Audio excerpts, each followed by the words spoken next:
స్తోత్రాలు స్తోత్రాలు స్తోత్రాలు. నన్ను చూచువాడా, నిత్యం కాచువాడా,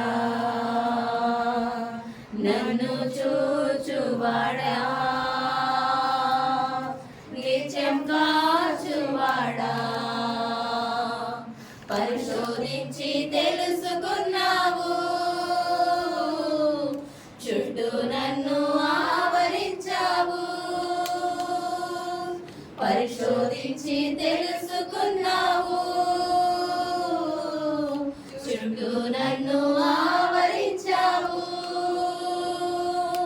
కూర్చుండుట, లేచియుండుట, కూర్చుండుట, లేచియుండుట బాగుగా ఎరిగియున్నావు రాజా, బాగుగా ఎరిగియున్నావు, బాగుగా ఎరిగియున్నావు రాజా, బాగుగా ఎరిగియున్నావు. నన్ను చూచువాడా, నిత్యం కాచువాడా, నన్ను చూచువాడా, నిత్యం కాచువాడా, తలంపులు తపనయు అన్నీ అన్నీయు ఎరిగియున్నావు, తలంపులు తపనయు అన్నీ అన్నీయు ఎరిగియున్నావు. నడచినాను, పాడుకున్నాను అయ్యా, నీవెరిగియున్నావు. నడచినాను, పాడుకున్నాను అయ్యా, నీవెరిగియున్నావు. ధన్యవాదం యేసు రాజా, ధన్యవాదం యేసు రాజా, ధన్యవాదం. అందరూ చెప్పాలి. యేసు రాజా, ధన్యవాదం యేసు రాజా, నన్ను చూచువాడా, నిత్యం కాచువాడా, నన్ను చూచువాడా, నిత్యం కాచువాడా, వెనుకను ముందును కట్టి చుట్టూ నన్ను ఆవరించావు, వెనుకను ముందును కట్టి చుట్టూ నన్ను ఆవరించావు. నీ చేతులచే అనుదినము పట్టి నన్ను నడిపించావు, నీ చేతులచే అనుదినము పట్టి నన్ను నడిపించావు. ధన్యవాదం యేసు రాజా, ధన్యవాదం యేసు రాజా, ధన్యవాదం యేసు రాజా, ధన్యవాదం యేసు రాజా, నన్ను చూచువాడా, నిత్యం కాచువాడా, నన్ను చూచువాడా, నిత్యం కాచువాడా. పిండమునయుండగానే కన్నులకు మరుగై ఉండలేదయ్యా, పిండమునయుండగానే కన్నులకు మరుగై ఉండలేదయ్యా. విచిత్రముగా నిర్మించితివి ఆశ్చర్య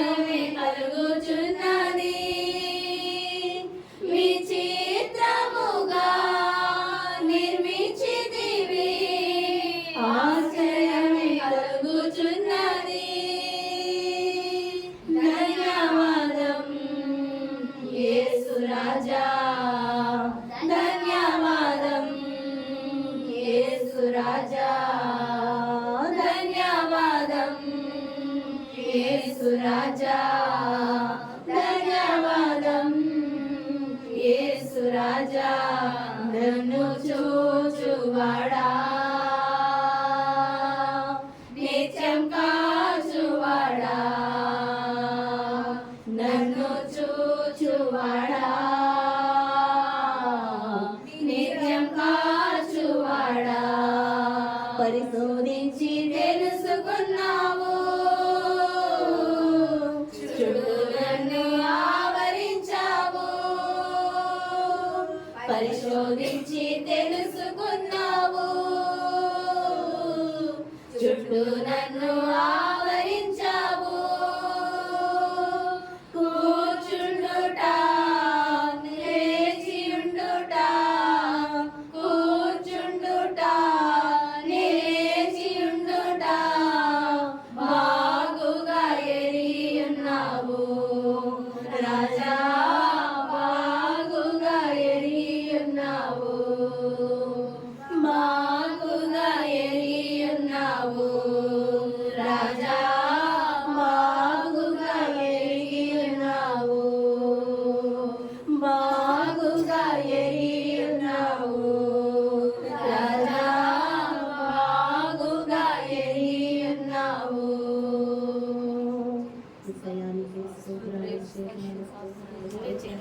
మహాపరిశుద్ధ మహోన్నతుడైన దేవానికి స్తోత్రాలు ప్రభా. అయ్యా అత్యున్నత సింహాసనం ఆశ్రయం నమ్మ గొప్ప దేవానికి స్తోత్రాలు ప్రభా. అయ్యా తండ్రి మీరు ఇక్కడ ఉన్నారని నమ్ముచున్నామయ్యా. అయ్యా ప్రతి హృదయాలని తొలకరి వర్షము కడవరి వర్షము కుమ్మరించండి. అయ్యా దున్నబడిన ప్రతి బీడు భూములు కూడా యేసు నామములో దున్నబడునుగా. అయ్యా ప్రతి ఒక్కరితో మీరు వాక్యము ద్వారా మాట్లాడండి ప్రభా. అయ్యా మాట్లాడేది మనుషులు కాదు కానీ పరిశుద్ధ ఆత్మదేవా నీవు మాట్లాడండి ప్రభా. అయ్యా మీరు మాట్లాడితే మా హృదయాలు మారుతాయి ప్రభా. అయ్యా మీరు మాట్లాడితే మన జీవం ఉంటది ప్రభా. అయ్యా ప్రతి ఒక్కరు తండ్రి అయ్యా నీ వాక్యము వినిచుండగా మా హృదయాలు మా జీవితాల గొప్ప మిరాకిల్ జరిగించమని అయ్యా మీరు మాట్లాడుచుండగా అయ్యా సూటిగా స్పష్టముగా నాతో మాతో మీరు మాట్లాడి మా హృదయాన్ని స్పందించమని సరిచే వాక్కుని ఇక్కడ విడుదల చేయమని నిలబడుచుండగా సేవకుల మీద ఏడంతా ఆత్మ చేత కుమ్మరించమని అయ్యా తండ్రి మీరే తోడని నడిపించమని నదుడనే సునాములు అడిగి వేడుకొని పొందుకొనిచున్నాము తండ్రి. ఆమేన్ హల్లెలూయా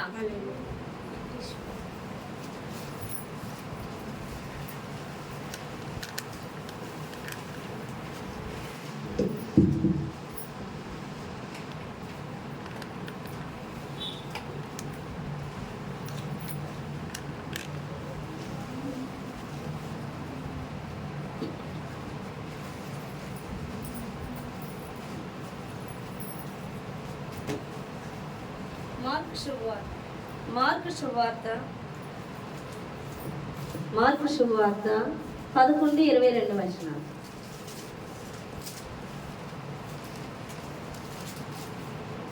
అందుకు యేసు వారితో ఇట్లనెను, మీరు దేవుని యందు విశ్వాసం ఉంచుడి. ఎవడైనను ఈ కొండను చూచి నీవు ఎత్తబడి సముద్రములో పడవేయమని చెప్పి తన మనసులో సందేహింపక తాను చెప్పినది జరుగునని నమ్మిన ఎడల వాడు చెప్పినది జరుగునని మీతో నిశ్చయంగా చెప్పుచున్నాను. అందుచేత ప్రార్థన చేయనప్పుడు మీరు అడుగుచున్న వాటి నెలను పొంది ఉన్నామని నమ్ముడి, అప్పుడు అవి మీకు కలుగునని మీతో చెప్పుచున్నాను. చాలమ్మా హల్లెలూయా. మీరు దేవుని యందు విశ్వాసం ఉంచుడి, దేవుని యందు నమ్మకం ఉంచమంటున్నాడు. ఎలా అంట? ఎవడైనా నీ కొండను చూచి నీవు ఎత్తబడి సముద్రంలో పడవేయబడమని చెప్పి తన మనస్సులో సందేహింపక తాను చెప్పినది జరిగిందని నమ్మిన ఎడల తాను చెప్పినది జరుగును. హల్లెలూయా. ఎలా నమ్మమంటున్నాడంటే కొండను వెళ్ళి సముద్రంలో పడమంటే పడుతుందంట, ఖచ్చితంగా జరుగుతుంది. అలా జరిగేలాగా నువ్వు దేవుని మీద నమ్మకం ఉంచమంటున్నాడు. హల్లెలూయా.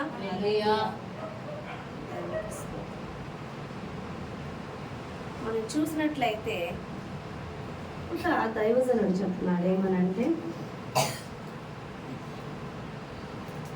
పరలోక రాజ్యం వెళ్ళే కంట ఏడుస్తామంట అంటే తను చెప్పడం అంటే వాక్యం బట్టి. ఎందుకు అంటే దేవుడు ఇంత గొప్ప అధికారం ఇచ్చినప్పటికీ ఆ అధికారాన్ని మనం ఉపయోగించక, ఆ అధికారం ద్వారా దేవుడు ఇక్కడ గొప్ప కార్యాలు చేసి దేవుని రాజ్యాన్ని కట్టే విషయంలో మనం పని చేయకుండా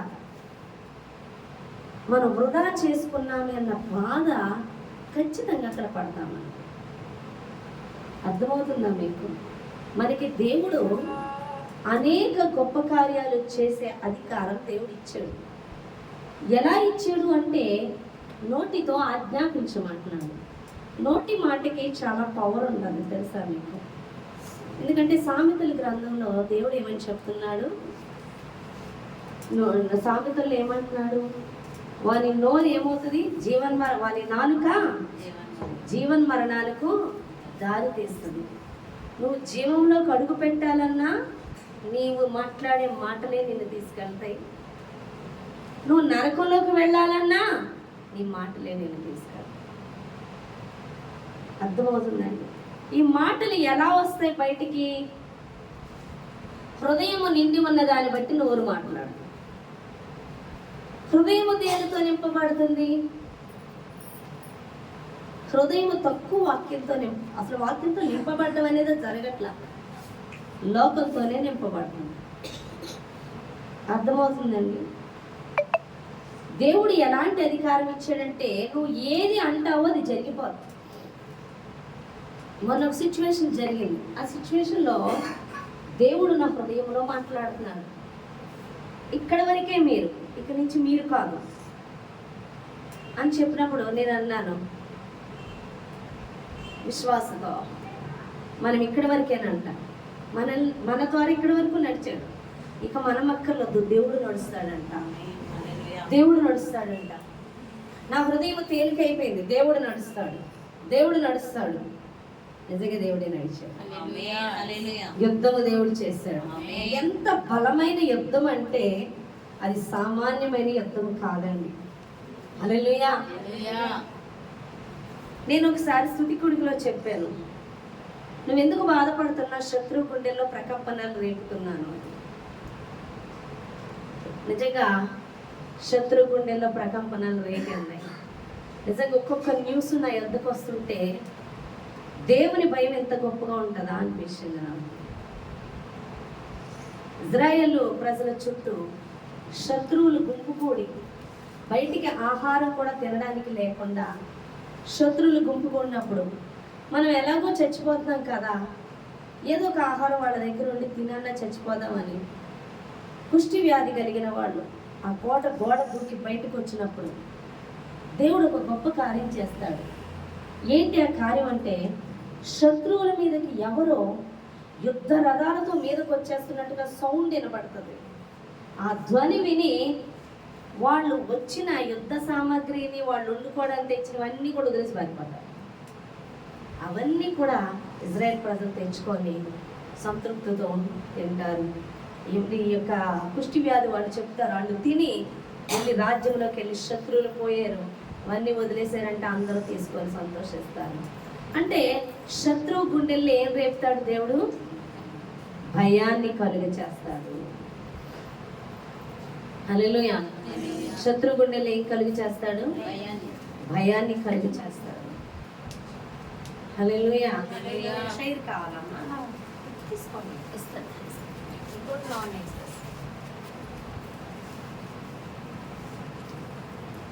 హల్లెలూయా. శత్రు గుండెలు ఏం రేపుతాడు? భయాన్ని కలుగ చేస్తాడు.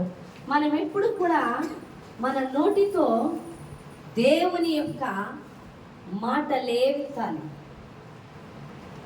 పాజిటివ్ మాటలేవిత్తాలి, ఆజ్ఞాపించాలి తప్ప మనం ఎల్లప్పుడూ కూడా అపవాది సంబంధమైన మాటలు మాట్లాడుతూ ఉంటాము. అందుకే మనం విజయం చూడలేకపోతున్నామని దేవుడు మాట్లాడుతున్నాడు. అర్థమవుతుందా మీకు ఒక విషయం చెప్తా చూడండి. మత్తయి సువార్త 8వ అధ్యాయం 7-9 వచనం. మత్తయి సువార్త 8వ అధ్యాయం 7-9 యేసు నేను వచ్చి వాని స్వస్థపరిచితునని అతనితో చెప్పగా ఆ శతాధిపతి ప్రభువా, నీవు నా ఇంటిలోనికి వచ్చుటకు నేను పాత్రుడను కాను, నీవు మాట మాత్రము సెలవిచ్చి సెలవిమ్ము, ఆ. అప్పుడు నా దాసుడు స్వస్థపరచబడును. ఉమ్. నేను కూడా అధికారమునకు లోబడిన వాడును. ఉమ్. నా చేతి క్రింద సైనికులు ఉన్నారు. నేను ఒకరి పొమ్మంటే ఒకరి పోవును, ఒకరి రమ్మంటే వచ్చును. ఉమ్. నా దాసుని ఈ పని చేయమంటే చేయను అని ఉత్తరమిచ్చాను. ఉమ్. యేసు ఈ మాట విని ఆశ్చర్యపడి వెంట వచ్చుచున్న వారిని చూచి, ఇజ్రాయేలులలో ఎవరికైనాను నేను ఇంత విశ్వాసం ఉన్నట్టు చూడలేదని నిశ్చయంగా మీతో చెప్తున్నాను. హల్లెలూయా. హల్లెలూయా. చూడండి, ఆ శతాధిపతితో ఏమంటున్నాడు? స్వస్థపరచాలని నేను కూడా వస్తానంటే అవసరం లేదు ప్రభా, మీరు మాట ఇస్తే చాలు సెలవు. ఎందుకంటే నేను అధికారం యొక్క విలువ ఏంటో నేను తెలిసిన వాడిని. నా యొక్క ఏమని చెప్తున్నాడు ఇక్కడ, నీవు నా ఇంటిలోనికి వచ్చుటకు నేను పాత్రను కాను, నీవు మాట మాత్రమే సెలవుము, అప్పుడు నా దాసుడు స్వస్థపరచబడును. నేను కూడా అధికారమునకు లోబడిన వాడు, నా చేతి క్రింద సైనికులు ఉన్నారు. నేను ఒకరిని పొమ్మంటే పోవును, ఒకరిని రమ్మంటే వచ్చును. అంటే నా కింద సైనికులు ఉన్నారు, ఆజ్ఞాపిస్తే అది జరుగుతుంది. కాబట్టి నువ్వు స్వస్థపడమని ఆజ్ఞాపిస్తే అది జరుగుతుంది అని నమ్ముతున్నా. హల్లెలూయా. అర్థమవుతుందా మీకు? ఇక్కడ దేవుడు ఏమని చెప్తున్నాడంటే ఆజ్ఞాపించమన్నాడు. ఈ కొండను వెళ్ళి సముద్రంలో పడమంటే పడుతుంది, నువ్వు ఆజ్ఞాపించు. సమస్యను చూసినప్పుడు ఆజ్ఞాపించు. శాతాన్ అంటది ఇది జరగదు, ఇది నీకు జరగదు, ఇది జరగడానికి పాసిబిలిటీ లేదు, అలా అయితే జరగచ్చు, ఇలా అయితే జరగచ్చు, ఇలాంటి ప్రార్థన అయితే జరగచ్చు అని ఏవో చెప్తుంది. దేవుడు అంటున్నాడు, నా నామములో నువ్వు దేనికి ఆజ్ఞాపిస్తే ఆజ్ఞాపించమని దేవుడు మాట్లాడు. అధికారాన్ని ఉపయోగించమని దేవుడు మాట్లాడుతున్నాడు. మనం అవన్నీ కూడా మర్చిపోతాం. సమస్య రాగానే సమస్య వైపే చూస్తుంటాం కానీ ఆజ్ఞాపించము. కారణం ఏంటి? ఎందుకు ఆజ్ఞాపించట్లేదు? మనం ఎందుకు సమస్యని చూసి గలిబిలైపోతున్నాం? సమస్యను చూసి తొందరపడుతున్నాం, సమస్యను చూసి జ్ఞానం ఉపయోగిస్తున్నాం అంటే కారణం మన హృదయాన్ని మనము సమస్యలతోనే నింపుకుంటున్నాం తప్ప, మన చుట్టూ ఉన్న పరిస్థితులతోనే నింపుకుంటున్నాం తప్ప ఈ హృదయాన్ని వాక్యముతో నింపుకుంటలేదు. వాక్యమును ధ్యానించాలి. విపరీతంగా నువ్వు వాక్యమును ధ్యానించి వ్యక్తివై ఉండాలి అని దేవుడు మాట్లాడుతున్నాడు. నువ్వు ఎంతగా వాక్యాన్ని ధ్యానిస్తూ ఉంటావో, నువ్వు లోకం వైపు మనస్సు పెట్టక, మనుషుల వైపు మనస్సు పెట్టక నువ్వు వాక్యాన్ని ధ్యానిస్తున్నప్పుడు ఆ యొక్క పరిస్థితులు బట్టి ఆయా వాక్కుని నువ్వు విడుదల చేసినప్పుడు అక్కడ పని వెంటనే జరిగిపోతుంది. తెలుసా? నేను నా జీవితంలో చూశాను. మాటను విడుదల చేస్తుంటే పని అవ్వడం మొదలుపెట్టింది. కేవలం దేవుని వాక్కును విడుదల చేస్తుంటే పని జరగడం మొదలుపెట్టింది. మన విశ్వాసాన్ని దొంగిలించడానికి శాతాను అనేక మాటలు తీసుకొస్తూ ఉంటుంది. నువ్వు ఏ మాట మీద దృష్టి పెట్టక నీ పరిస్థితిని మార్చగలిగిన వారి మీద విశ్వాసం ఉంచి నువ్వు మాట విడుదల చేసి ఆ పరిస్థితికి ఆజ్ఞాపించు. అది ఏ పరిస్థితి అయినా సరే మారిపోద్దని దేవుడు మాట్లాడతాడు. నేను ఒక ఉదాహరణ చెప్తాను. ఒక పాస్టర్ గారు ఉన్నారంట, వాళ్ళ కుమారుడు తీసుకెళ్తే హాస్పిటల్లో వాళ్ళు అన్నారంట డాక్టర్స్, అది బాగాలేదు అబ్బాయికి. హాస్పిటల్కి తీసుకెళ్తే హాస్పిటల్ అన్నారంట డాక్టర్, ఈ అబ్బాయికి హిమోగ్లోబిన్ చాలా తక్కువ ఉంది, 4-5 ఉంది అంతే. హార్ట్ బీట్ కూడా చాలా తక్కువ ఉంది. ఈ అబ్బాయి అందరి పిల్లల్లాగా ఆడుకోలేడు, అందరి పిల్లల్లాగా తిరగలేడు, కాళ్ళు చచ్చిపడిపోతాయి, చేతులు చచ్చిపడిపోతాయి అని ఎన్నో మాటలు చెప్పారంట డాక్టర్స్. వెంటనే ఆయన ఇంకా హాస్పిటల్ నుంచి తీసుకొచ్చేసి ఏ మెడిసిన్ వాడకుండా ప్రతి ప్రార్థనకి వెళ్ళేవారంట. ఒకటే, నా దేవుడు ఎప్పుడో నా కుమారుడికి స్వస్థ ఇచ్చేశాడు, నా దేవుడు నా కుమారుడికి ఎప్పుడో స్వస్థ ఇచ్చేశాడు, అనారోగ్యం ఏమాత్రం లేదని చెప్పి ఆయన బంధువుల్ని ఎవరిని రానివ్వలేదంట. ఎందుకంటే ఏంటి ఆ రోగం, ఏమన్నారు డాక్టర్, ఏం చెప్పారు డాక్టర్, వీళ్ళు ఏం చెప్పారో చెప్తూ ఉంటారు. అవునా అలా అయితే ఇలా అయిపోద్ది, అలా అయిపోద్ది అన్న మాటలన్నీ కూడా స్వస్థత చేకూర్చే మాటలు కాదు. ఆ యొక్క వ్యక్తిని ఇంకా విశ్వాసంలో పడగొట్టే మాటలు. కాబట్టి ఏ మాటలు వినకుండా ప్రార్థన దేవుడు ఎప్పుడో స్వస్థత ఇచ్చేశాడు. ఆయన విశ్వాసంతో ప్రార్థన చేస్తే అసలు డాక్టర్ చెప్పిన ఏమీ కూడా పిల్లోళ్ళ లేవంట. చాలా ఆరోగ్యంతో పిల్లోడు ఎదిగేదంట. హల్లెలూయా. అలాగే ఒక అమ్మాయిని, ఆ అమ్మాయి పరిస్థితి కూడా అంతేనండి. హాస్పిటల్కి వెళ్తే అమ్మాయికి క్యాన్సర్, 3 వీక్సే బ్రతుకుతారు, ఇక చనిపోతారు. ఆ అమ్మాయికి దేవుడు ఎరిగినా అమ్మాయి దేవుడి గురించి తెలుసుకోండి. వాళ్ళ ఇంట్లో అనుకుంటున్నారంట 3 వీక్స్, ఇంకా 3 వీక్స్ అంటే ఎవరు చెప్పారు 3 వీక్సే నేను ఉంటానని? నేను బ్రతికాను, నన్ను దేవుడు స్వస్థపరిచాడు అని చెప్పి ఆ అమ్మాయి ఏం చేసిందంట, ఆ యొక్క తన చిన్నప్పుడు ఉన్న ఫోటోలు, తన యాక్టివ్గా తిరిగిన ఫోటోలు, చాలా ఆరోగ్యంగా ఉన్న ఫోటోలు అన్నీ తన ఇంటి నిండా పెట్టుకుందంట. తను ఒకవేళ డైనింగ్ టేబుల్ దగ్గర అన్నం తింటుంటే ఆ టేబుల్ దగ్గర ఫోటో, హాల్లోకి వెళ్తే అక్కడ కనిపించేలా, అట్లీస్ట్ బాత్రూమ్కి వాష్రూమ్కి వెళ్ళినా సరే అక్కడ కూడా ఫోటో. అలా ఎవ్రీ ప్లేస్లో, ప్రతి ప్లేస్లో కూడా తను చాలా ఆరోగ్యంగా ఉన్న ఫోటోలు పెట్టుకున్నాను. 3 వీక్స్ కాదు కదా, అసలు క్యాన్సరే లేదా.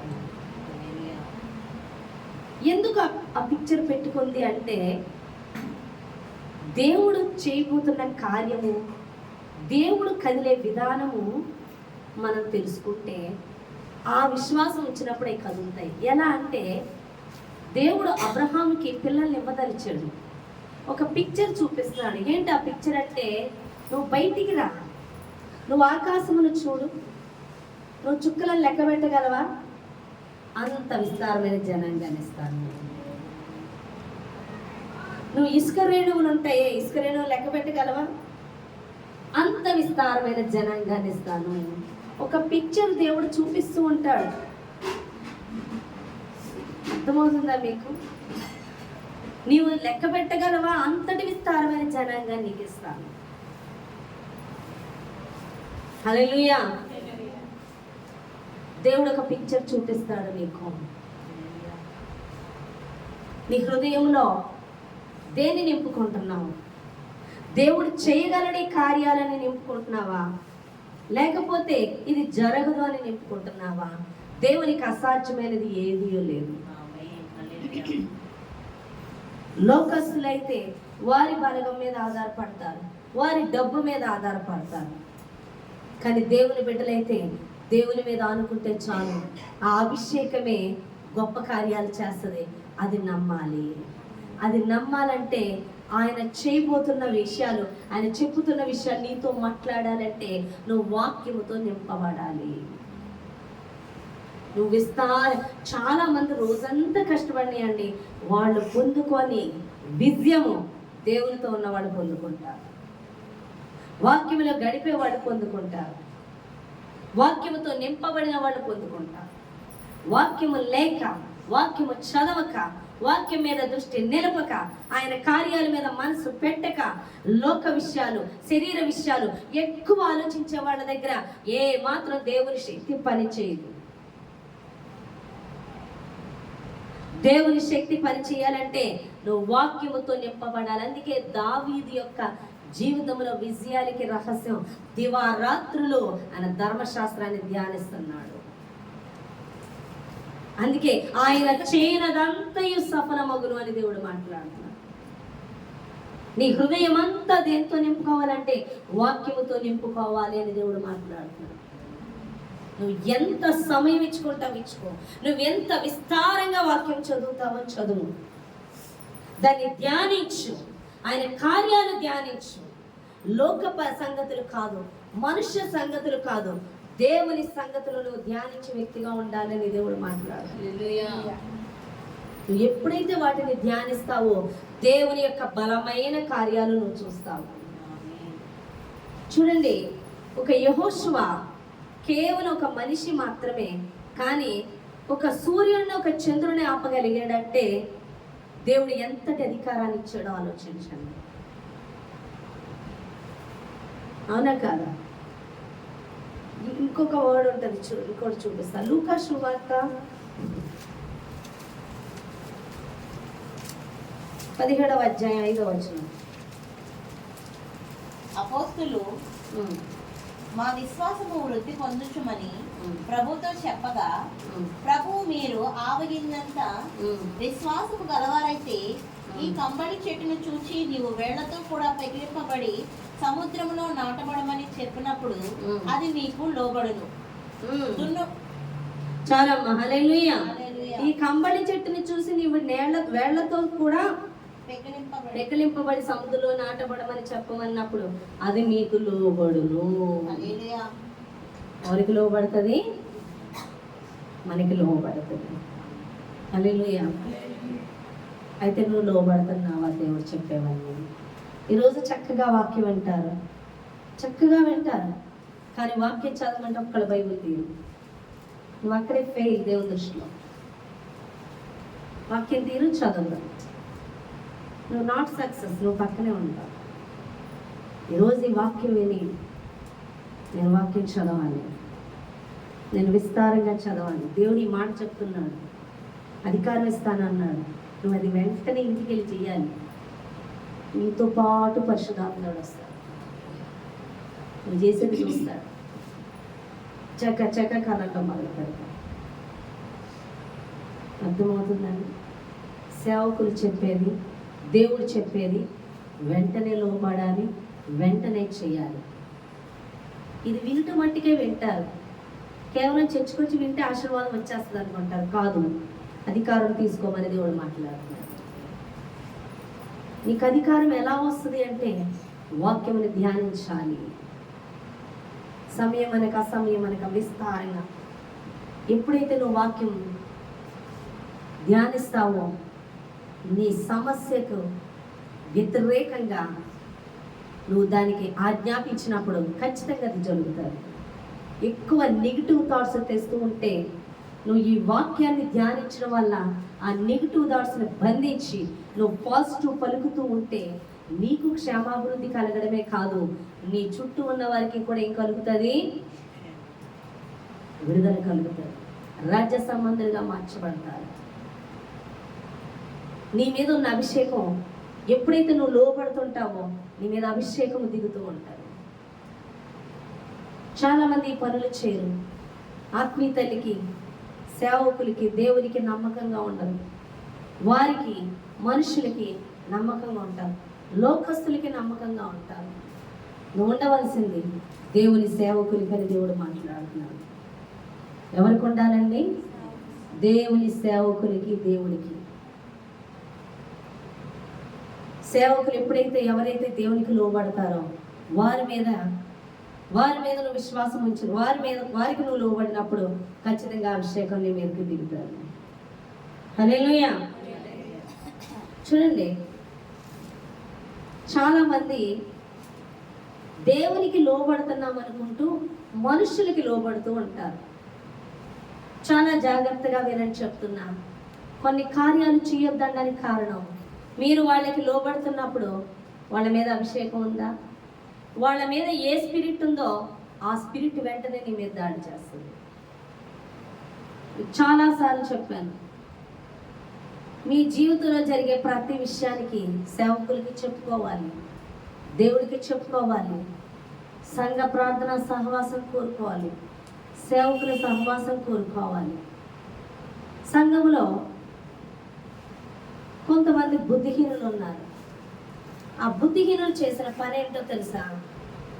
సేవకులకి నమ్మకంగా లేక తోటి విశ్వాసులకి నమ్మకంగా ఉన్నారు.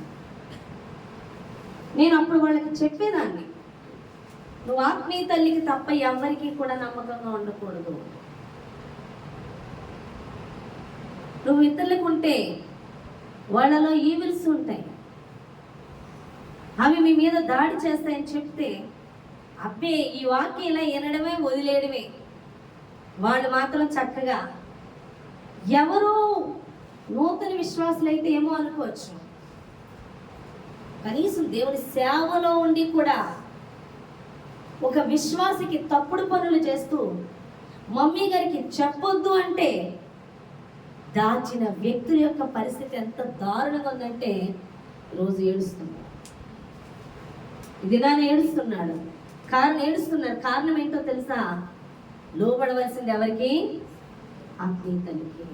యోసేపుని చూసినట్లయితే యోసేపు దీవించబడ్డాడు. కారణం ఏంటో తెలుసా? యోసేపు తండ్రికి నమ్మకంగా ఉన్నాడు. అన్నదమ్ములు తప్పు చేస్తుంటే తండ్రికి ఇంటిమేట్ చేసి ఉన్నారు.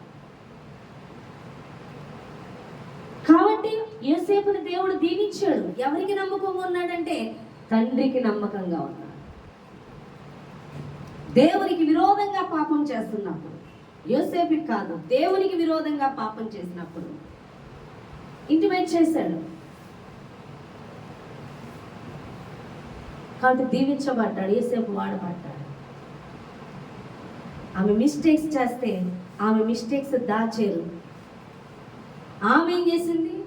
దురాత్మలతో నిండి ఉన్న వ్యక్తిని చేర్చుకుంది. ఆ వ్యక్తి స్పిరిట్ తనమే స్పిరిట్ తన మాట విన్న వాళ్ళందరి మీదకి వెళ్ళిపోయింది. సంఘంలో ఆమెకి పందులకి మేతేస్తున్నట్టుగా దేవుడు చూపించాడు. నేను అనుకున్నాను, ఎవరైతే పందులు వాళ్ళు వెళ్తారనిపించింది. అందరూ కూడా ఈవిల్స్ చేత నింపబడిపోయారు. కారణం ఏంటంటే తన మీద ఉన్న స్పిరిట్ వాళ్ళ మీదకి.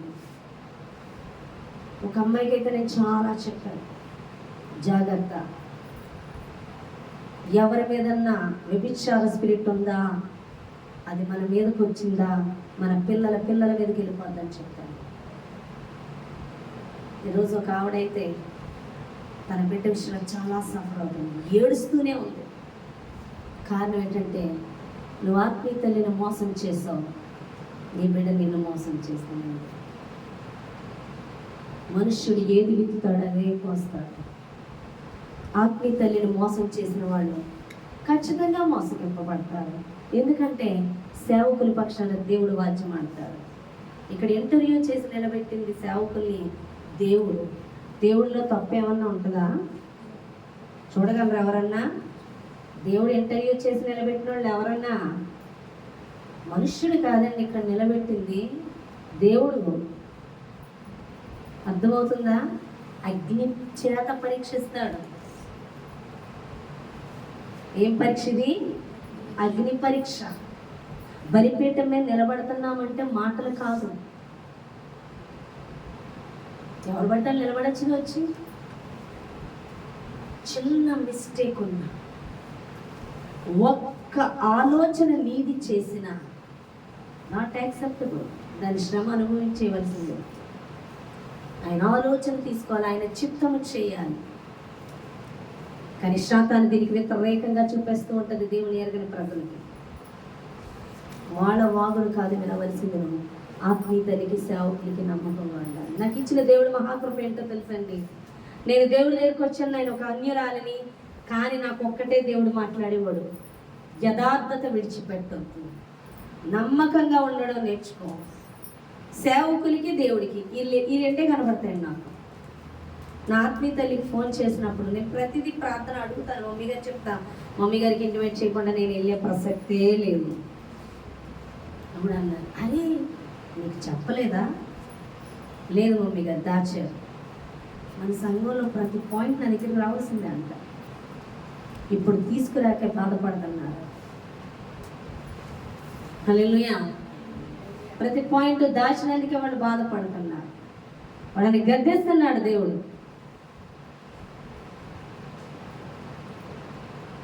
ఈరోజు నీ అధికారం ఎందుకు పని చేయట్లేదంటే నువ్వెవరికి లోబడుతున్నావు? దేవునికా లేదా దురాత్మలతో నింపబడిన వాళ్ళకా? కొంతమంది అంటే ఇష్టం. వాడు దెయ్యాలతోనే అనవసరం, వాడు వ్యభిచారైనా అనవసరం, వాడు తాగుబోతైనా అనవసరం, వాడు దొంగైనా అనవసరం, వాడు లోబైనా అనవసరం, వాడు ఎవడైనా అనవసరం, వాడంటే ఇష్టం. చాలు ఆ స్పిరిట్ నీ మీద పనిచేయడానికి, ఆ స్పిరిట్ నీ మీద పనిచేయడానికి. నేను చాలా రోషంగా చెప్తా, దేవుడే, సేవకులే, అంతమించి నేను ఎవరిని ఎక్కువ చేయనంటాను. కారణం ఏంటి? వాళ్ళ స్పిరిట్ నా మీద పనిచేయకూడదు. నేను ఎవరన్నా రమ్మంటే వెళ్తున్నానంటే అది దేవుడు వెళ్ళమంటే, నేను కార్యం చేస్తానంటే అప్పుడు వెళ్తా తప్ప నా సొంత ఇష్టంతో నేను అనేది లేనే లేదు. హల్లెలూయా. దేవుడు ఆజ్ఞ ఇస్తేనే వెళ్తా, ఆజ్ఞాపించకపోతే వెళ్ళను. చాలా మంది అలా కాదు, వాళ్ళ మీద ప్రేమతో కదులుతారు. వాళ్ళ మీద ప్రేమతో కదిలిన మరుక్షణం వాళ్ళ మీద స్పిరిట్ నీ మీదకి వచ్చేసినట్టే. మనుషుల్ని సంతోషపెట్టేనా, ఇప్పటికీ నేను దేవునికి దాసుడిని కాను అని పౌలు అంటున్నాడు. మనం ఎవరిని సంతోషపెట్టడానికి ఉండాలి? నిత్యము దేవుడిని సంతోషపెట్టాలి. మనుషులకి లోబడకూడదు. మనుషుల మీద స్పిరిట్ మన మీద పనిచేస్తుంది. దేవుడు చెప్పిందే చెయ్యాలి. ఇంతగా నువ్వు వెళ్ళాలంటే వాక్యము చేత హృదయాన్ని నింపుకోవాలి. హృదయం అంతా దేవుని వాక్కుతో నింపుకున్నప్పుడే, దాన్ని ధ్యానిస్తున్నప్పుడే, నువ్వు అధికారంతో పాజిటివ్గా ప్రకటిస్తున్నప్పుడే పరిస్థితులన్నీ మారిపోతాయి. దేవుడు అంటున్నాడు ప్రవచించమంటున్నాడు, ప్రకటిస్తామంటున్నాడు. ఎండిన ఎముకలు కలిగిన లోయలోకి తీసుకెళ్ళి జీవం కలిగిన మనుషులుగా లేవనెత్తడానికి గల కారణం దేవుడు ప్రవచించమంటున్నాడు, అధికారాన్ని విడుదల చేయమని ఆజ్ఞాపిస్తున్నాడు. అర్థమవుతుందా? ఎండిన ఎముకలు కలిగిన లోయలోకి తీసుకెళ్ళాడు పరిశుద్ధాత్మ దేవుడు. ఎస్కెళ్ళి తీసుకెళ్ళి అంటాడు, ఈ ఎముకలు బ్రతకగలవా అని అడుగుతున్నాడు. నీకే తెలియని ప్రభువా అంటే ఆజ్ఞాపించు, మాంసము తొడగాలని. అర్థమవుతుందా? ఏది ఆజ్ఞాపించమంటే అది ఆజ్ఞాపిస్తున్నాడు. జీవము కలగాలని ఆజ్ఞాపించగానే వాళ్ళంతా కూడా గొప్ప సైన్యంగా లేచారంట. ఈరోజు మన చుట్టూ ఉన్న జనాంగం ఎలా ఉన్నారు? ఎండిన ఎముకలు, ఎండిన జీవితాలు, చచ్చిన జీవితాలు ఉన్నాయి. నువ్వు జీవాన్ని ప్రకటించాలి. దేవుడు ప్రకటించమంటున్నాడు. నీ చుట్టూ ఉన్న పరిస్థితులను ఆజ్ఞాపించమంటున్నాడు. ఆ అధికారం దేవుడు ఇచ్చాడు. ఆ అధికారాన్ని నీకు ఇచ్చినట్లుగా నువ్వు గ్రహించాలి అంటే నువ్వేం చేయాలి? ఎక్కువ వాక్యాన్ని ధ్యానించాలి. నీ సమస్యలను ఆజ్ఞాపించవచ్చు, నీ ఆర్థిక ఇబ్బందులను ఆజ్ఞాపించవచ్చు, శత్రు బలం అంతటి కూడా వ్యతిరేకంగా నువ్వు ఆజ్ఞాపించవచ్చు, శత్రు కార్యాలకి వ్యతిరేకంగా ఆజ్ఞాపించవచ్చు. కానీ వాక్యమును నువ్వు నిర్లక్ష్యము చేసి వాక్యమును తక్కువ చదివినప్పుడు నీకేమీ కూడా అధికారం కాదు కదా, గ్రహింపే ఉండదు. నీ ఎడల దేవుని శక్తి ఏంటో నీకు తెలియదు. అందుకే దేవుడు వాక్యమును ఎక్కువ విస్తారంగా నువ్వు చదవాలి, ధ్యానించాలి అని దేవుడు మాట్లాడుతున్నాడు. నువ్వు ఎంతసేపు కూడా జీవాన్ని ప్రకటించాలి, పరిస్థితులకు ఆజ్ఞాపించాలి. దేవుడంట మనం మాట్లాడుతుండగానే, అది విడుదల చేస్తుండగానే అక్కడ పని జరిగిపోతుంది. అది నేను స్వయంగా చూస్తున్నానండి. స్వయంగా ప్రకటించమంటున్నాడు, బయటకు విడుదల చేయమంటున్నాడు. నేను మొన్న అన్నాను, ఇప్పటి వరకు మనల్ని కదిలించాడు, ఇక నుంచి దేవుడు కదులుతాడంట. నిజంగా కదలిక నుంచి నేను ఆశ్చర్యపోయాను. నిజంగా మేమందరం మోకాళ్ళేసి దేవుని స్తుతించాం. ఎంత గొప్పగా కదిలాడయ్యా, నా దేవుడు నన్ను ఎంత ప్రేమిస్తున్నాడు. ఆజ్ఞాపిస్తే చుట్టూ అంటున్నారు, మీ పక్షాన దేవుడు ఎంత బలంగా కదిలాడు, మీ పక్షాన దేవుడు ఎంత బలంగా యుద్ధం చేశాడు. శత్రువులోకి ఆవిడ సవాల్ విసిరింది, దేవుడు యుద్ధం చేస్తాడని. చేస్తాడు యుద్ధం. బాగుంటుంది, చాలా బాగుంటుంది. నేను చాలా చూసి వచ్చాను, చూద్దాం. చేశాడు యుద్ధం చేస్తాడని ఆళ్ళు చేసేసారు పాపం కష్టపడి. హల్లెలూయా. యుద్ధం చేస్తాడంటే దేవుడు చెయ్యాలి, నువ్వు చూడాలి, అవునా కాదా? నువ్వు చేసేసి అది యుద్ధం అనడం కరెక్ట్ కాదు. శత్రువు యుద్ధం చేస్తాడు, చేసి చూపించాడు కూడా నా దేవుడు. ఎప్పుడు ఆ ధైర్యంగా మనం ప్రకటిస్తామంటే మనం వాక్యంతో నింపబడినప్పుడు, మనం దేవుని చిత్తము చేస్తున్నప్పుడు, సొంత ఆలోచన చేయనప్పుడు. హల్లెలూయా. నువ్వు దేవునికి చాలా మంది ఆలోచించేస్తుంటారు పిల్లల భవిష్యత్తు గురించి. పిల్లల్ని అతిగా ప్రేమించేసి, కుటుంబాన్ని ప్రేమించేసి, పరిస్థితులు ప్రేమించేసి, అవన్నీ అనవసరం. వాక్య ధ్యానం చేసి దేవునికి లోబడు. నీ మీద అభిషేకమే నీ పిల్లల మీదకి ఆశీర్వాదకరంగా ఉంటుంది. మమ్మీ గారు అయితే ఒక సవాలుగా నిలబడ్డారు. మా ఆత్మీయ తల్లి గారి జీవితంలో నేను చూసాను. 2 ఆడపిల్లలు, ఓ పిల్లల కోసం భవిష్యత్తులే అయ్యి ఆవిడ ఏం ఆలోచించలేదు, ఆవిడ చదువులే కూడా పట్టించుకోలేదు. ఆవిడ ఎంతసేపు పరిచర్య పరిచర్య పరిచర్య పరిచర్య. ప్రతి రూపాయి దేవునికి. మీ రూపాయి కావాలా ప్రార్థన చేసుకోండి. జాబ్ రిజైన్ చేసి వచ్చేయమన్నారు వాళ్ళ హస్బెండ్ గారు, డాడీ గారు. పిల్లల చదువులు అంటే విశ్వాసం లేకపోతే మీరే సేవకులు అని చెప్పినాడు. సరేనమ్మా అని ఆయన వచ్చేసారు. పిల్లలు 10th బాగా చదివే స్టూడెంట్స్, వాళ్ళిద్దరు చాలా బాగా చదువుతారు, మెరిట్ స్టూడెంట్స్. వాళ్ళ పెద్దమ్మాయి అమ్మ ఫీజు అంటే నన్ను అడుగుతారేంటి, మీ పనులకు డాడీని అడిగాను, నాకేం తెలుసు. వాళ్ళు ప్రార్థన చేసుకుంటే ఒక ఆయన అయితే 70,000 క్యాష్ కావాలంట, ఒక ఆయన అయితే ఎవరికో ఇవ్వాలంట, ఆయన ఒక ఆఫీసర్కి. ఆయనకి పర్లేదంటే ఇది చెప్పుకున్నా, ఆయన ప్రేరేపిస్తూ వచ్చి తెచ్చిచ్చాడంట. వాళ్ళ చదువులకు వాళ్ళే ప్రేర్ చేసుకుంటారంట, మమ్మీ గారికి ఎంత కూడా ఇంప్లిమెంట్ చేయలేదు. దేవుడే సమకూర్చాడు. వాళ్ళు ఎంత ఉన్నత జాబుల్లో ఉన్నారంటే లక్షల రూపాయల శాలరీ జాబులు. హైదరాబాద్లో ఉంటారు, మమ్మీ గారికి ఎంత డిస్టర్బెన్స్ కూడా కలిగి చేయలేదు. పెళ్ళిళ్ళు అంత ఈజీగా చేశాడంటే దేవుడు నేను ఆశ్చర్యపోయాను. నేను వచ్చాకే పెళ్ళిళ్ళు జరిగింది. అరే నేను ఎవరికి రూపాయి దాయలేదురా, నా ప్రతి రూపాయి దేవుని పరిచర్యకి. నాకు పరిచర్య తప్ప ఇంకా ఆలోచన ఉండదు అంటారు మమ్మీ. మమ్మీ గారు వాళ్ళ అక్క చెల్లెళ్ళు అయితే అసలు పిల్లల్ని పట్టించుకోదు, పిల్లల్ని ఏమి చేయదు, వాళ్ళకు జాబులు పొజిషన్లు అన్నీ చూసుకున్నారు. మమ్మీ గారు ఏం పట్టించుకోలే. చిన్న అమ్మాయిని వచ్చి కోరుకొని పెళ్లి చేసుకున్నారు, పెద్ద అమ్మాయిని కూడా కోరుకొని వచ్చి పెళ్లి చేసుకున్నారు. వాళ్ళే పెళ్లి ఖర్చు పెట్టుకున్నారు, వాళ్ళే రిసెప్షన్ ఖర్చులు అన్నీ వాళ్ళే. రూపాయి పట్టణం కూడా ఇవ్వలేదు. ఒక్కొక్కరికి 3 లక్షల శాలరీస్ అల్లుళ్ళకి. హల్లెలూయా. ఒక్కడి చేయండి.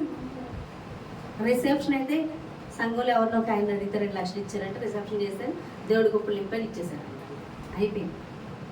సంఘస్థులందరికీ పిల్లలకి పెళ్ళిళ్ళు ఏం చెప్పడానికి వరకు అయిపోయింది, వదిలేశారు. హైదరాబాద్లోనే పరిచర్య అయితే వేరొక ఇల్లు తీసుకున్నారు, కానీ వాళ్ళ ఇంటికి వెళ్తే ప్రేయర్ పెట్టి వచ్చేస్తుంటారు. అదే రక్త సంబంధాల పరంగా నేను వెళ్ళను.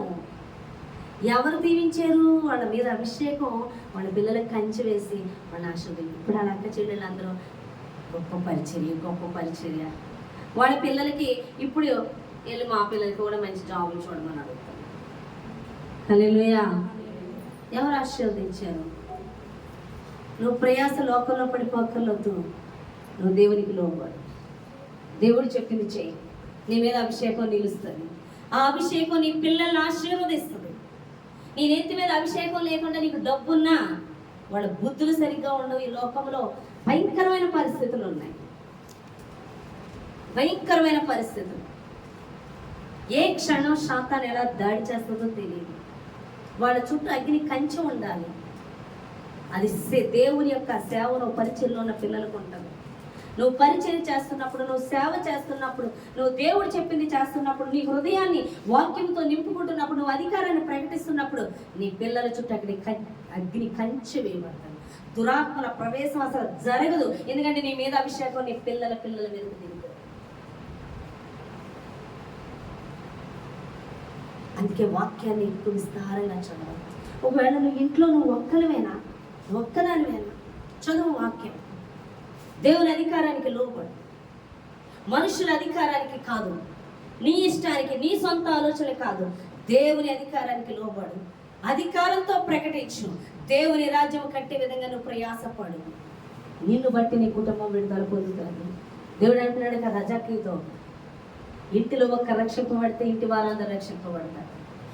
నువ్వు ఒక్కడివి కదిలితే చాలు. నేను ఒక్కదాన్ని కదలేను, కుటుంబమే కదులుతుంది.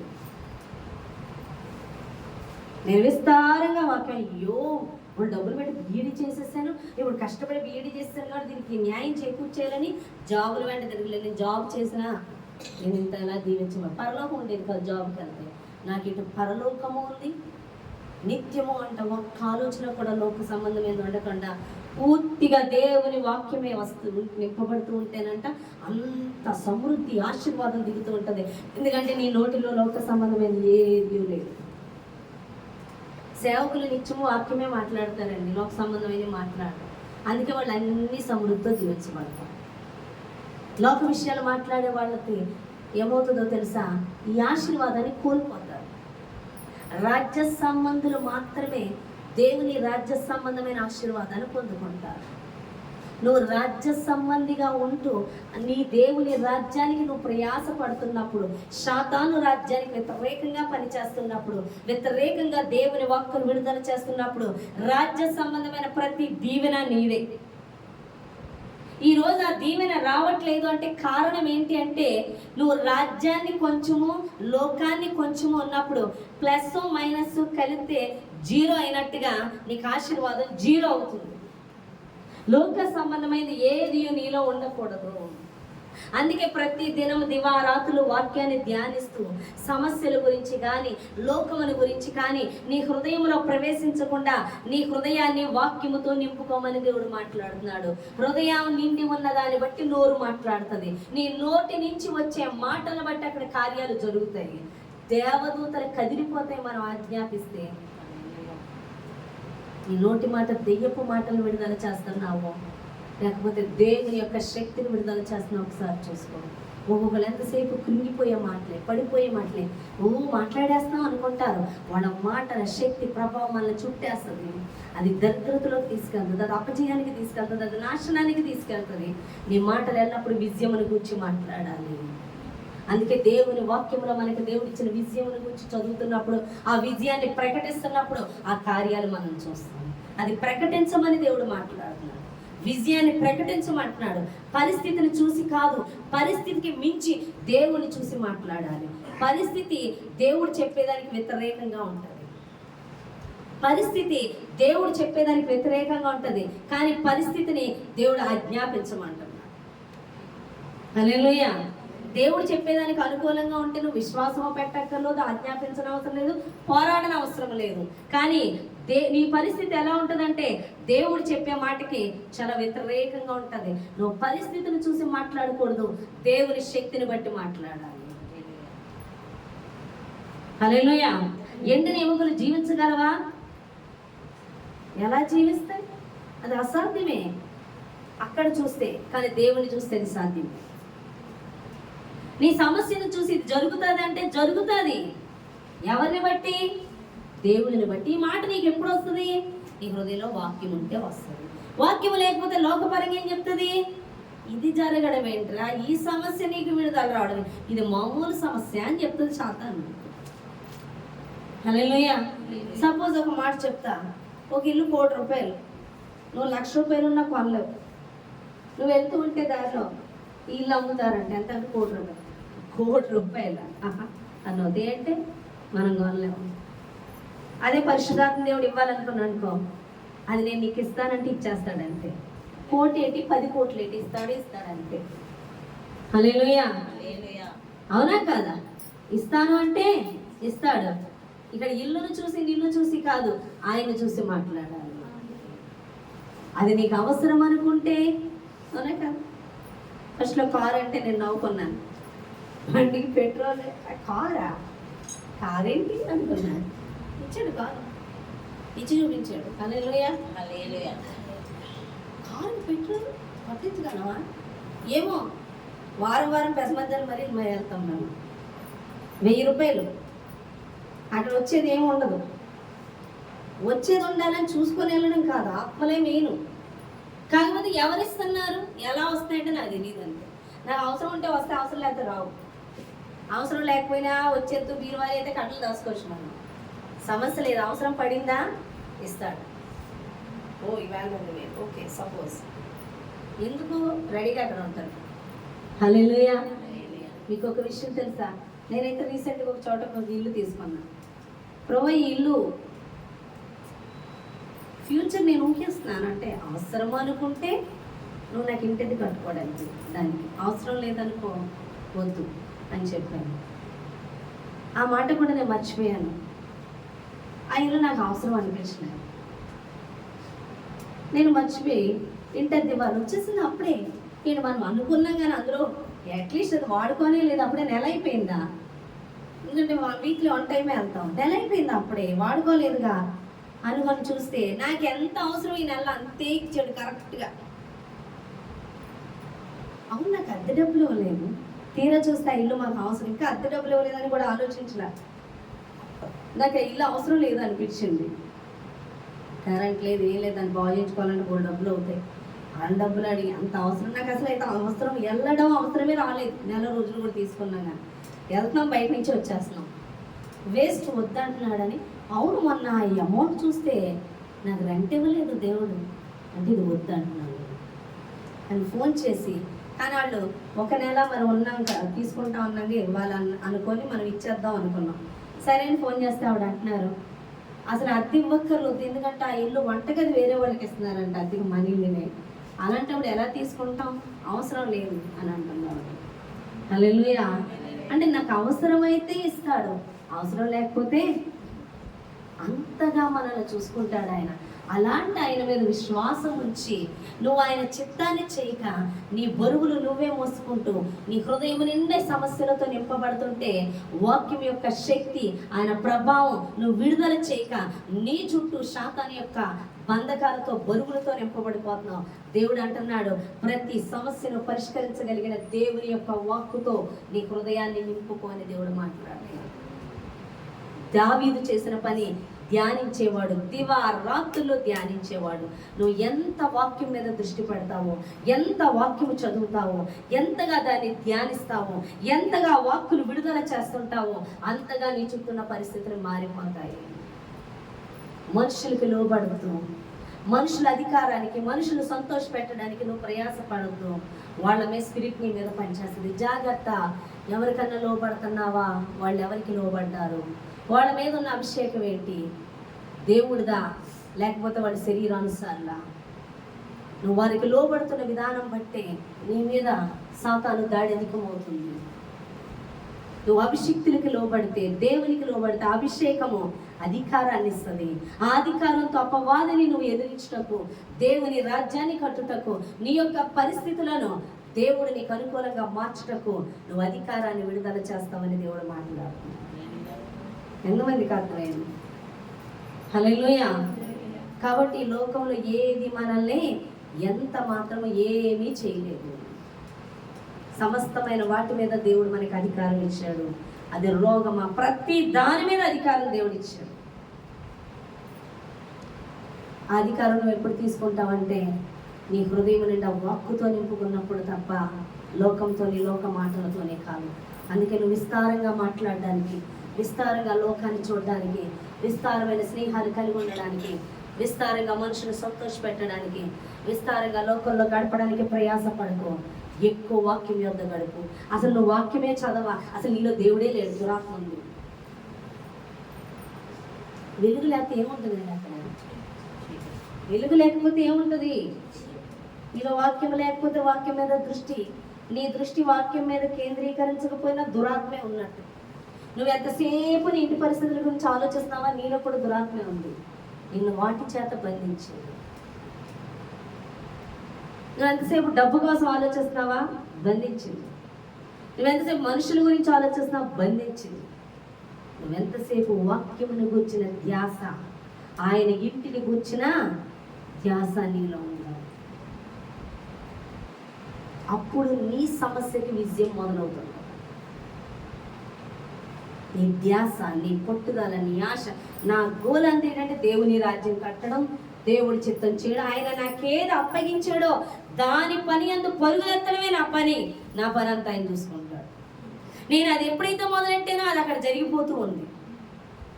మీరు అది వదిలేసి ట్రాన్స్ఫర్ చేసుకోమన్నాడుగా. మీది నాకు, నాది మీకు.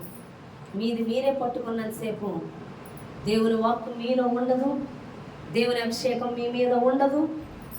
ఎందుకు అభిషేకం ఇచ్చి మీ పనులు చేసుకోవడానికి ఇస్తాడు అభిషేకం? మీ అభిషేకం, దేవుని అభిషేకం మీ మీద ఉండదు. దేవుని రాజ్యం నీ ద్వారా కట్టబడదు. దేవుని రాజ్యము కట్టడానికి ప్రయాస పడని నీ వెంటబడడం వేస్ట్. ఎందుకు నిన్ను సిద్ధపరచుకున్నాడు? ఫ్యాన్ ఎందుకు కొనుక్కున్నానండి? నాకు తిరగడానికి, అది మూలన ఉండడానికి. ఫ్యాన్ ఎందుకు కొనుక్కున్నా? నేను నా కోసం కొనుక్కున్నా, ఖర్చు పెట్టి. నాకు తిరగడానికి, దానికి తిరగడానికి కాదు, నాకు తిరగడానికి. దానికి నేను ఖర్చు పెట్టాను, అవునా కాదు? నీకు ఖర్చు పెట్టింది దేనికి? నీకు వెల ఇచ్చింది దేనికి? నిన్ను కడిగి శుద్ధీకరించుకుంది దేనికి? మళ్ళీ లోకంలో పొర్లాడడానికి కాదు, ఆయనకు ఉపయోగపడతారు. లోకస్తులకి దేవుడు తెలియక వాళ్ళు ప్రయాస పడతారు. లేదు, నువ్వు ప్రయాసపడి భారం మోసుకొంచున్న సమస్త జనులారా నా యొద్దకు రండి, మీకు ఆ ప్రయాస అవసరం లేదు. ఆజ్ఞాపిస్తే చాలు, ఆజ్ఞాపిస్తే చాలు. ఆహారముల గురించి ఆజ్ఞాపిస్తే చాలు, రోగములకు ఆజ్ఞాపిస్తే చాలు, పరిస్థితులకు ఆజ్ఞాపిస్తే చాలు. ఎందుకంటే అవన్నీ నెరవేర్చుటకు నా నామం ఉన్నది. ఆ నామము లేని వాళ్ళు ప్రయాసపడతారు. ఆ నామము ధరించుకొని ఉన్న నీవు కాదు, లేని వాళ్ళు ప్రయాసపడినట్లు నువ్వు ప్రయాసపడకు. నేనున్నానని నమ్ముతున్నావా? నేను స్వస్థపరుస్తానని నమ్ముతున్నావా? నేను పోషిస్తున్నానని నమ్ముతున్నావా? నేను ఆదరిస్తానని నమ్ముతున్నావా? నమ్ముతున్నానని వచ్చి నమ్మనట్టుగా ఎందుకు నువ్వు ప్రయాసపడుతున్నావు? నమ్మి వచ్చినట్లయితే నా మహిమ చూస్తావని దేవుడు మాట్లాడుతున్నాడు. వచ్చి కూడా నమ్మకుండా ఉన్నావేమో, వచ్చి కూడా వాక్యంతో నింపుకోకుండా ఉన్నావేమో. ఇంతటి గొప్ప విశ్వాసము, ఇంతటి గొప్ప అధికారము నీకు రావాలంటే నిత్యము వాక్యమును చదివి ధ్యానించు. ఎక్కువ సమయం వాక్యములో పెట్టు. ఆశీర్వాదం ఈ దినమే మొదలవుతుంది. నువ్వు ఈ దినమే ఆశీర్వాదం చూడగోరావా? ఈ దినమే దేవుని శక్తి చూడగోరావా? వాడు శత్రువు ఎంత గొప్పవాడైనా వాడు మనల్ని ఏమీ చేయలేడు. వాక్యమును ధ్యానించు. వాక్యములో శక్తి ఉంది. వాక్యాన్ని విడుదల చేసినట్లే పరుగులెత్తి జరుగుతాయి ఇక్కడ పనులు. హల్లెలూయా. ఏది కావాలని నీ పాదాల యొద్దకు వస్తుంది. కాబట్టి ప్రియులారా, వాక్యం విషయంలో నిర్లక్ష్యం చేస్తున్నావేమో, ధ్యానించే విషయంలో నిర్లక్ష్యం చేస్తున్నావేమో, ఆయన అధికారాన్ని ఉపయోగించకుండా ఒక దేవుని ఎరగని ప్రజలు ప్రయాసపడుతున్నట్లుగా ప్రయాసపడుతున్నావేమో, పరలోక రాజ్యానికి అంత ఏడుస్తామంట. ఇంతటి అధికారాన్ని వదిలేసుకొని వ్యర్థంగా సమయాన్ని గడిపాము.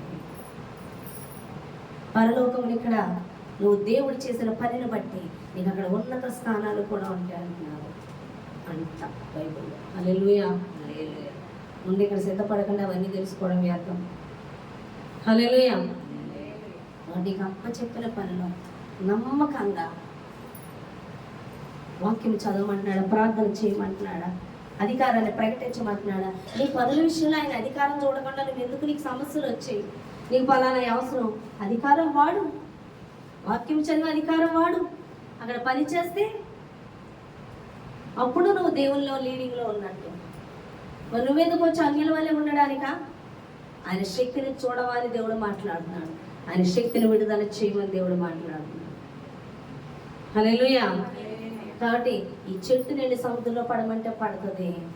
ఆధికారం దేవుడు ఇచ్చాడు. ఆధికారాన్ని వాడుకోమని దేవుడు మాట్లాడుతున్నాడు. ఈ చిన్న మాటలు దేవుడు దీవించి ఆశీర్వదించిన గాక. ఆమేన్. ప్రార్థన